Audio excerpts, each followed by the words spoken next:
إلى شياطينهم قالوا إنا معكم إنما نحن مستهزئون الله يستهزئ بهم ويمدهم في طغيانهم يعمهون أولئك الذين اشتروا الضلالة بالهدى فما ربحت تجارتهم وما كانوا مهتدين صدق الله العظيم. وإذا قيل لهم او هر کله چې ویل شي لهم دویتا امنو چې ایمان راوړی کما لک څنګه چې امن الناس خلق ایمان راوړی دي یعنی صحابه کرامو ایمان راوړی دي قالو نو د منافقانو بوي انؤمنو ايمن ایمان راوړو کما لک څنګه چې امن ایمان راوړی دي السفهاء بیوقفانو الا الله پاک وی خبردار انهم هم السفهاء هم دوی بیوقفان دي ولكن لا يعلمون لیکن دوی نه پوهیږي. په دې آیات کې الله پاک جل جلاله د منافقانو یو بل خباثت او بل یو قبیح کار ذکر کوي. هغه قبیح کار دا دی چې دې سره به یو داسې مسلمان یو داسې مؤمن چې هغه کمزوري و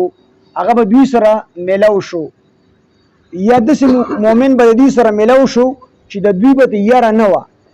یا داسې مسلمان به دوی سره میلاو شو چې هغه به نبي علیه السلام ته خبره نه کوله.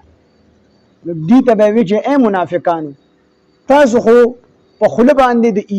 ایمان نارې وهئ د آمنا نارې وهئ او چې کله جدا شئ نو بیا د کافرانو د منافقانو ملګري یې نو دا کار پرېږدئ. داسې ایمان راوړئ لکه څنګه ایمان چې صحابه کرام رضوان الله علیهم اجمعین راوړی دي. نو دی به ورته په جواب کې څه وي؟ دی به ورته وي خو بیوقوفان دي دی بیوقوفانو په شان دي مونږ ایمان راوړو د کمکلانو په شان دي مونږ ایمان راوړو. نو دا جواب به دی ورکو. نو په دې کې یو سوال پیدا کېږي چې دا خو منافقانو او دی خو به خپل ایمان پټ دا خپل کفر به پټ ساتو نو خپل کفر به دی نه ښکاره کوو نو څنګه به دی خلکو ته چې کوم دی دا خبره کوله. نو دې کې مونږ دا خبره وکړه چې کم کمزوري مسلمان به یا داسې مسلمان به چې هغه به نبي علیه السلام ته خبره نه کوله یا داسې مسلمان به چې د هغه نه به دوی په هغه ټایم باندې یره نه کېدله که نه د حضرت عمر رضی الله په مخ کې به دوی ګفت نه شو کولی. هغه واقعه ده د یهودي او د منافق هغه د دواړو مسله راغله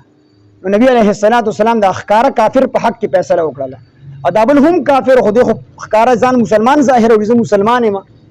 نو نبي علیه السلام د حق فیصله د کافر په حق کې وکړله.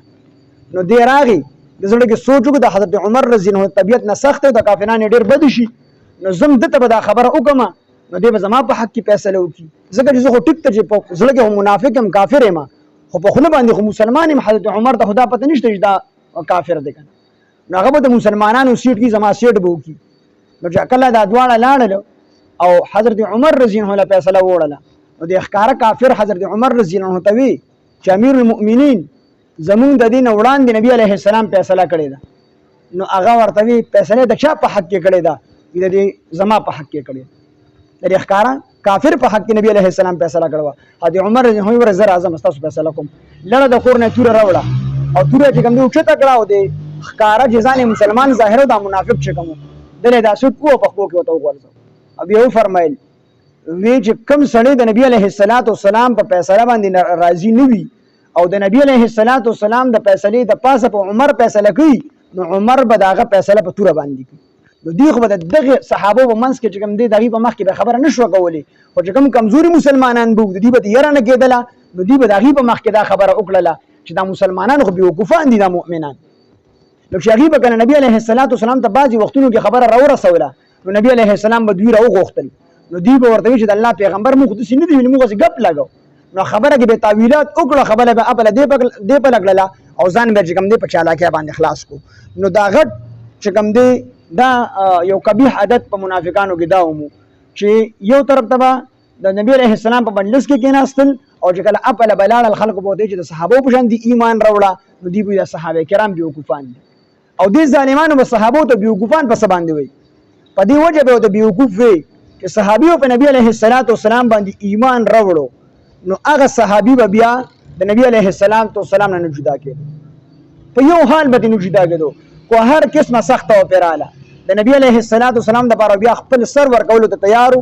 د نبی علیه السلام دپاره به خپل خاندان پرېښودلو ته تیارو د نبی علیه السلام د پاره د خپل مور او د خپل پلار د غي سر وهلو ته تیار په یو موقع باندې نبی علیه السلام یو صحابي ته غیر چاپیره ګرځي نبی علیه السلام ته وی تسنه زمانہ غیر چاپیره ګرځي الله پیغمبر ډیر محبت لري سره ډیر محبت دې سره ورته او یو ورشه د خپل مور سره راو صحابي تاسو هم داونه کو چې د الله پیغمبر زما د مور په دې سر کې ستا څه غرض دی چې تا لاره وړم تاسو ډایرکټ منډه کړه نبی علیه السلام ته راوګرځه چې هغه واپس راغی نبی صلی الله علیه وسلم ته زما مقصد دا نه چې ستا د مور سر پتا باندې راوړم زما مقصد دا چې ستا په زړه کې زما محبت څومره دی نو د صحابه خود یو مزاج جوړ شو چې ایمان به راوړو نو بیا د خپل پلار او خپل مور دا پر خودل ورته آسانو خپل بیبيان پر خودل ورته آسانو خو د نبی علیه السلام پر خودل د عملګرتیا دا ورته ګرانه نو دې منافقان به دا خو تاسو بیوقوفان دي چې بس یو مخیزي خلق دي د دنیا مصلحتونو ته نه ګوري او دی خپل ځان چې کوم دی خيار حسابو او خيار به دې حسابو چې دلته به نبی علیه السلام دې پتا سو ایمان راوړی دي او چې خپل به شو نو چې هغه به تاسو کو د منافقانو نورو مشرکینو چې تاسو خو ته مسلمان شوی نو دی به دې مسلمان شوی نه ما زه خو صرف د دنیوي پیدو د پاره د مسلمانانو سره او دا به دی یو کمال غنو چې نه به کافران پر خودل نه به مسلمانان پر خودل او دا به دی په ځل کې چې کم دی یو خبره دا عمرات لاله چې اسنه د مسلمانان غالب شي بیا موږ د تکلیف پر ورسی او چې کله مسلمانان غالب شي چې موږ د دې سره نو د دینه ما بچ یو او چې دې تک مال غنیمت میلو شي دا به موږ لراکی او د دې راځو نو دی به او اتر هغه طرف ته کافران غالب شي نو موږ دې چې موږ تاسو سره یو نو دواړه طرفونه به والو نو دی خپل ځان چې کوم دی او خيار په دی وجهګانو او صحابه کرام رضوان الله علیهم اجمعین هغه ته بیوقوفان دي حالانکه الله پاک دی بیوقوف دي زګه بیوقوف دي چې دنیا لګي غونډه کې سخت دی وږي د دنیا د لګ غونډه کې پیسو د پاره د چې کوم دی د مالی غنیمت د پاره د لګ غونډه کې فائدو د پاره دی د آخرت هغه بدی پیدا هغه چې کوم دی یې رکړلی هغه له لته ورکړله او د لګ غونډه نقصان د بچ کولو د پاره د آخرت هغه لوی نقصان چې کوم دی په سر باندې واقع نو الله پاک وی دا خلک بیوقوف دي بیوقوفان دي صحابه کرام او یو مخیز مسلمانان دي نو دې آیات کې د دې دغه قبیح د دې قبیح ترین کار چې کوم دی الله پاک بیانې چې وإذا قيل لهم وإذا قيل او هر کله چې ویل شي لهم دویتا ان دې منافقانو ته امنو چې ایمان راوړې کمال څنګه چې امنا ایمان راوړې دي الناس الکاملون الناس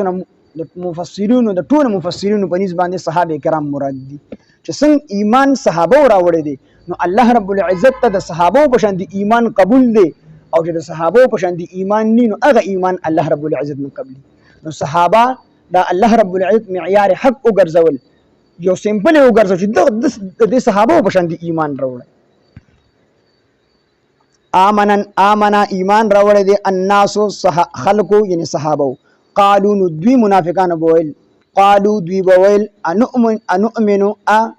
آیا نؤمنو منگ ایمان روڑو آیا منگ ایمان روڑو کمالک سنگ چه آمنا ایمان روڑے دے الصفحاء بیوقفانو یعنی صحابه کرامو الا خبردار الا دا تنبیح دا پر رزی خبرداری دا پارا الا خبردار انهم هم الصفحاء اللہوی بیشک هم دوی بیوقفان دی ولكن لا يعلمون لیکن دوی نه پوهیږي په حقیقت کې دوی بیوقوفان دي چې دنیا د لګو غونډه کې ذلیل اعراض د پاره د آخرت هغه ابدي ژوندۍ خپل خراب کړله خپل ژوندۍ خراب کړله او لوی ژوندۍ چې یو سره شروع کېدل شته دي او ختمېدل نشته دي په حقیقت کې دوی بیوقوفان دي صحابه کرام بیوقوفان نه دي واذا لقوا دې کې د دې هغه دویم قبیح کار چې کوم دی هغه الله پاک بیانې واذا لقوا او هر کله چې دوی ملو شي ملاقات وشي الذين دها کسانو سره امنو چې ایمان راوړي دي قالو نو دوی وای آمنا مون ایمان راوړي واذا خلو او هر کله چې دوی یوازې شي الی شیاطینهم اذا خلو معنا اذا مضوا هر کله چې دوی لاړ شي الی شیاطینهم هغه خپل شیطانانو ته شیطانان نو څوک مراد دي شیطانان نه دي غټ غټ سرداران چې کوم نو هغه ته مراد دي کوغه د منافقانو سردارانو کو د يهودو عالمانو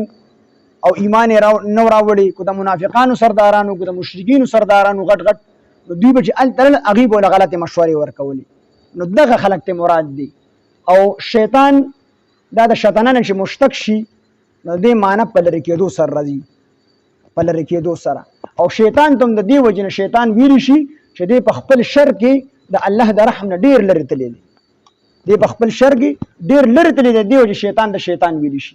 او شیطان دا په انسانانو کې هم وي او په پیریانو کې وي، انسانانو کې وي پیریانو کې وي. یعنې کوم سړی چې دې سرکشه وي دې ته چې کوم دی شیطان ویلی شي. نو د دې ځای کې الی شیاطینهم د دې نه مراد د دې هغه سرداران دي. و اذا خلو او هر کله چې دوی اذا خلو خالی شي الی شیاطینهم، خالی مطلب په معنی د مزو سره د تلو سره. اذا خلو هر کله چې دی لاړ شي الی شیاطینهم هغه خپلو سردارانو ته، قالو نو دوی وایي انا معکم بېشکه مونږ خو ستاسو ملګري یو، معکم علی الکفر مونږ ستاسو ملګري یو په کفر باندې. انما نحن مستهزئون بېشکه بس مونږ خو مستهزئون ټوکې کوونکي یو. د مسلمانانو پورې به دوی ټوکې کول چې مونږ خو دوی پورې ټوکې کولې. دوی به چې کله د مسلمانانو سره میلو شو نو هغوی ته به وایي آمنا مونږ په تاسو ایمان راوړی دی. او چې کله به کافرانو له لاړو، مشرکینو له به لاړو، یهودیانو له به لاړو، منافقانو له به لاړو، نو هغوی به یې تپوس وکړو. نو دوی به ورته وي چې مونږ هغوی به یې دا تپوس وکړو چې تاسو خو بلې د مسلمانانو سره دین دا چغې ویلې چې آمنا آمنا مونږ په تا باندې ایمان راوړی دی. نو دوی به ورته وي دا چغې خو مونږ د لږو پیدو دپاره وایو، دا مسلمانان چې دی بېوقوفه دي، مونږ دوی ته صرف په خوله باندې آمن نه وي، نور په حقیقت کې مونږ ستاسو ملګري یو. په خوله به ورته مونږ آمن نه وي، او که دا د هغې سره ملګرتیا نه کوو دا مونږ ستاسو د پیدې دپاره کوو. کافرانو ته به یې وایي چې د هغې سره ملګرتیا چې کومه ده دا خو مونږ ستاسو د پیدې دپاره کوو، ځکه چې هغې نه کوم راز مونږ راواخلو هغه راشو تاسو ته بیان کړو. او مسلمانانو سره په دې وجه مونږ هغې ته آمنا آمنا چغې وو چې مونږ په نبي علیه السلام باندې ایمان راوړی دی. چې کله هغې غالب شي او مال غنیمت هغې ته میلو شي نو څومره حصه چې مسلمانانو ته ورکړي نو دومره مونږ ته راکړي. او که چېرته کې هغې غالب شي د هغې د شر نه مونږ بچ شو نو مونږ صرف د خپلو پیدو دپاره هغې ته دا چغې وو چې آمنا مونږ ایمان راوړی دی، د هغې سره یو. خو په حقیقت کې مونږ د کافرانو ته به وایو چې مونږ ستاسو ملګري یو. واذا لقوا او هر کله چې دوی ملاقات وکړي الذين د هغه کسانو سره آمنو چې ایمان یې راوړلی، قالو نو دوی وایي آمنا مونږ ایمان راوړی دی، مسلمانانو سره میلو شي مونږ ایمان راوړلی. واذا خلوا او هر کله چې خالی شي، واذا خلوا او هر کله چې لاړ شي الی شیاطینهم هغه خپلو سردارانو ته، قالو نو دوی وایي انا معکم بېشکه مونږ ستاسو ملګري یو، انما نحنو بېشکه بس مونږ خو مستهزئون ټوکې کوونکي یو د مسلمانانو پورې. الله له جواب ورکړي الله الله تعالی یستهزئ ټوکې به وکړي بهم په دوی پورې، ټوکې به وکړي. الله ټوکو والا نه دی، مطلب یې دا دی چې الله یستهزئ نو جزاء استهزائهم د دوی د استهزاء هغه سزا به الله پاک دوی ته ورکړي. دې معنا دا ده الله به ټوکې وکړي، څه مطلب چې الله به د دوی د ټوکو هغه سزا دوی ته ورکړي چې دوی مسلمانانو پورې ټوکې کولې چې دا خو چې کوم دی کمعقل دي، بېوقوفه دي، او مونږ دوی سره هسې د ژبې په سر باندې ایمان راوړلی، دوی پورې ټوکې کوو. مونږ ایمان په حقیقت کې نه دی راوړی، دوی پورې صرف د ټوکو دپاره مونږ ایمان راوړی، دوی پورې ټوکې وکړو، حقیقت کې مونږ د کافرانو ملګري وو. نو الله ولې جواب ورکړو چې الله یستهزئ، الله پاک یستهزئ به ټوکې وکړي بهم دوی پورې ټوکې به وکړي. څه مطلب و چې د دې د دې ټوکو بدله به الله پاک په آخرت کې ورکړي. یو حدیث پاک کې راځي چې کله دوی جهنم ته ور وغورځي نو په دې جهنم کې به دوی ته چې کوم دی د جنت طرف دروازه کولو شي. نو چې کله دروازه کولو شي دوی به رامنډه کړي، دوی به رامنډه کړي چې مونږ ته جنت طرف دروازه کولو شو. چې کله دوی هغه دروازې ته رانږدې شي دروازه به بنده شي، بیا به دوی لړ شي، بیا به دروازه لرې شي، بیا به دوی رامنډه کړي. چې دوی کله دروازې ته راورسي دوی خو په تکلیفونو ډېر وښلي وي په جهنم کې، الله دې مونږ ټول محفوظ وساتي. نو دوی به بیا رامنډه کړي، نو چې رامنډه کړي نو بیا به دروازه بنده شي، نو دوی ته به دا عذاب ورکېږي. دغه ته په جهنم کې به دوی پورې ټوکې کېږي. څنګه به چې دوی په دنیا کې مسلمانانو پورې ټوکې کولې نو په جهنم کې به دوی پورې چې کوم دی ټوکې کولی شي. نو الله دا مطلب ورته الله پاک ورکړي. الله تعالی یستهزئ بدله د ټوکو ورکړي بهم دوی ته، ویمدهم او مهلت ورکړي الله دوی ته فی طغیانهم د دوی په سرکشۍ کې یعمهون چې دوی به سرګردان او پریشان دي. د دوی په دې سردي چې کوم سرکشه شوي دي په دې سرکشۍ به دوی پریشان وي، سرګردانه به وي، دوی له هغه ټایم کې هېڅ بند نه ورځي. اولئک الذین هم دا خلک دي اشتروا الضلالة اشتروا چې دوی واغسته الضلالة ګمراهي بالهدى د هدایت په بدله کې، فما ربحت پس هیڅ ګټو نکړله تجارتهم تجارت د دوی وما کانو او نو دوی مهتدین هدایت مندون کی حق طرف ته اولئک الذین هم دا خلق دی اشتروا چې دوی واغستا الضلالة گمراهی بالهدى د هدایت په بدله کې دغه سوال پیدا کیږي چې دې سره د هدایت تکم ځنه راغلی دې سره هدایت نو دا خو چې کوم دي منافقان دي سره ایمان راوړي نه دي سره په خله باندې به آمنا کوم به مشرکین یا يهودو او چکله مسلمان شنو سره په جواب باندې د ایمان اظهار کړي دي تصدیق بالقلب نه دي کړي پس باندې ایمان نه دی راوړي دې سره خو ایمان نو الله پاک وی چې دې د هدایت په بدله کې گمراهي واغستله د هدایت په بدله کې دې گمراهي واغستله نو دې یو جواب دادی چې کل مولود یولد علی فطرة الاسلام الله هر معشوم په فطرت ته اسلام سره پیدا کی چې هر معشوم پیدا شي د مسلمان پیدا کیږي خو بیا د تربیت کو د مور او پلار مسلمانانی تربیت ته مسلمانې وشي او کو د مور او پلار د يهودو یا نصاروي نو د تربیت د شانتي وشي او کو مور او پلار سیکانو تربیت د شانتي وشي نو الله چې دلته کوي چې د هدایت په بدله کې گمراهي واغستا نو هغه پیدایشي هدایت چې دی الله په فطرت ته اسلام پیدا کړیو او دوی دغه په بدله کې گمراهي واغستا دویم جواب دی چې د منافقانو اسلام د نږدې نه کتلو کفر کتلو اسلام کتلو نو دوی په خپل خوخه باندې هغه کفر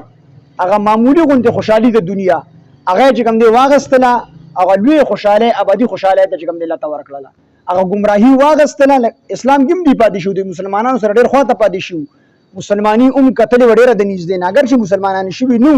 خو مسلمانی او اسلام ډېر خواته نه کتلو ځکه د مسلمانانو په مجلسونو کې بدیناسو او کفر کتلو نو الله دې دواړه کتلو او دوی په خپل خوخه باندې کفر خوخ کو او اسلام چې کوم دې قبول نکړو نو د هدایت په بدله کې الله پاک فرمایي چې د هدایت په بدله کې گمراهي واغستله تیارې واغستله اولئک الذین دا هلک دی اشتروا چې دی واغستا الضلالة گمراهی بالهدى د هدایت په بدله کې فما ربحت او هیڅ ګټه ونکړله تجارتهم تجارت دوی د دې سوداګرۍ هیڅ ګټه ونکړله یعنی دا داسې ناپوهه دي چې تجارت دی د تجارت په چل باندې نه پوهېږي د یو سیز په بدله کې بل سیز واغستو پښتو کې مونږ وایو لالی مې سوداګر شو بین شوړي تخته راوړي بین شورګي او میش کوله غوندې تخته والي نو دک شان دي چې کوم دی دغه تجارت وکړو چې بین شي ورګو او تخته واغسته دا یو مثال دی لکه خوري شي هدایت همیشه خوشاله او همیشه کامیابی هغه چې کوم دی پرې خودلی او دا غي په بدله کې دی هغه خراب لار واغسته دوزخ واغستو چې همیشه په پریشانو کې همیشه په ناکامو کې همیشه په دردونو تکلیفونو کې نو هغه سيزه د هدایت په بدله کې واغستو او هیڅ ګټه ونکړه دنیا کې هم ګټه ونکړه دنیا کې هم الله رب العزت د دې خباثتونه ښکارا کړل خلکو ته د دې خباثتونه د دې کوم غلط عادتونو هغه الله خلکو ته ښکارا کړل نو دنیا کې هم سونه ګټل او آخرت کې به همیشه ان المنافقین فی الدرک الاسفل من النار د کافرانو هم دی بلاندې درجه نو فما ربحت هیڅ ګټه ونکړه تجارتهم تجارت دوی وما كانوا او نو دوی مهتدین هدایت مندون کی حق طرف ته الله وی دا همیشه ته پر هدایت طرف ته دن کی صرف یو پر ترجمه کوم واذا قیل او هر کله چې ویل شي لهم دوی ته امنو چې ایمان راوړی کما لک څنګه چې امنا ایمان راوړی دي الناس خلقو یعنی الناس الکاملون خاص خلقو کامل خلقو او کامل خلقو نه مراد څوک دي الناس نه په اتفاق د مفسرون صحابه کرام مراد دي کما لک څنګه چې امنا ایمان راوړل دي الناس خلقو یعنی صحابه کرامو قالو دوی وای انؤمنو آیا من ایمان راوړو کما لک څنګه چې امنا ایمان راوړې دي السفهاء کم عقل بیوقفانو الا خبردار الله پاک خبردار انهم هم السفهاء